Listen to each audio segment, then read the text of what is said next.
Catching up on another backlogged game today, or in today's video, I'm talking about Hyrule Warriors Age of Calamity.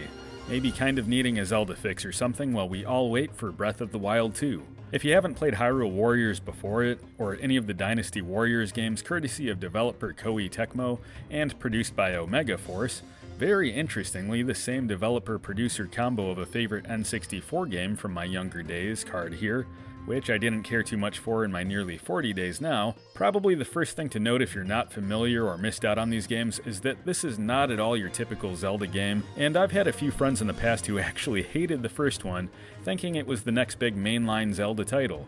At the end of the day, Hyrule Warriors isn't even made by Nintendo, and I kind of think of it as a mod. It's basically a Dynasty Warriors game with a Zelda skin.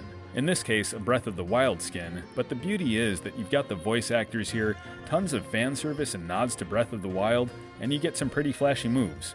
So whereas Breath of the Wild is a massive open world title, this is a level-based game more comparable to, say, Zelda meets Lord of the Rings, where you might literally kill 3,000 bad guys in a level, especially in sections where you're controlling divine beasts. There's also some unique characters here as Age of Calamity takes place years before the post-apocalyptic events of Breath of the Wild, and it is pretty awesome meeting and being able to control the champions, Daru, Revali, and Urbosa, along with the ability to control Impa and Zelda too. The presentation is very clean, with Link standing on top of a Sheikah tower and teleporting out to the different levels, and you'll even have a map here, but make no mistake, this is just level-based, with very fast gameplay as you move from outpost to outpost, taking back control of these outposts, or defeating certain bad guys like Moblins, or the Talus, or Hinox.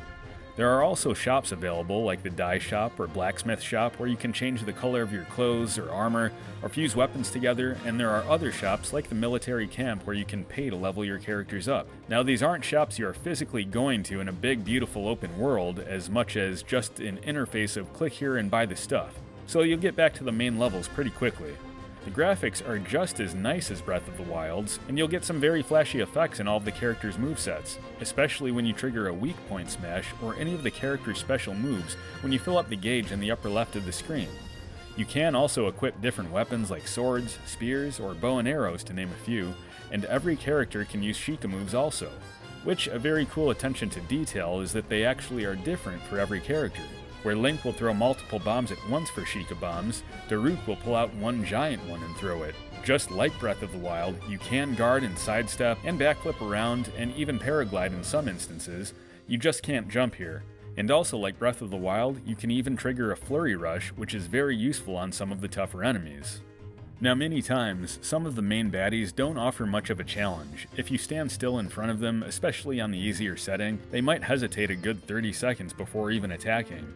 And I even saw one lose interest in me entirely and run to another player to attack. But the strategy of defending the captains and others' outposts that might trigger your defeat give it a nice strategy feeling, even though the actual gameplay can be very repetitive.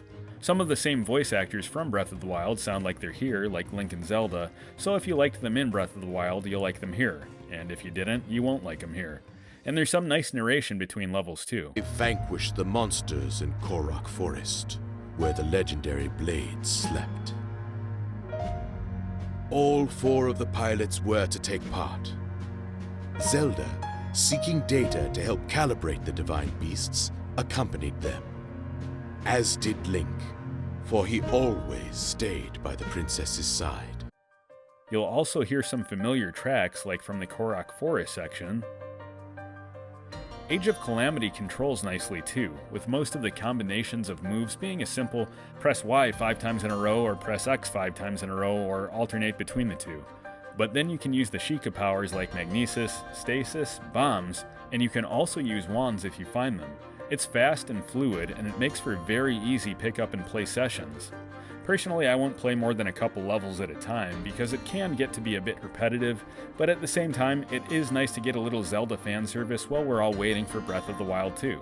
So in case you missed it, and you need a little flashy beat-em-up Zelda meets Lord of the Rings style action, you might have some fun with Hyrule Warriors Age of Calamity. Thanks so much for watching as always, everybody. Help out the channel by clicking subscribe, like, and leave a comment on any and all of your Zelda thoughts. Click the bell for notifications next time I upload a video, whenever that is, and I'll catch you in the next one.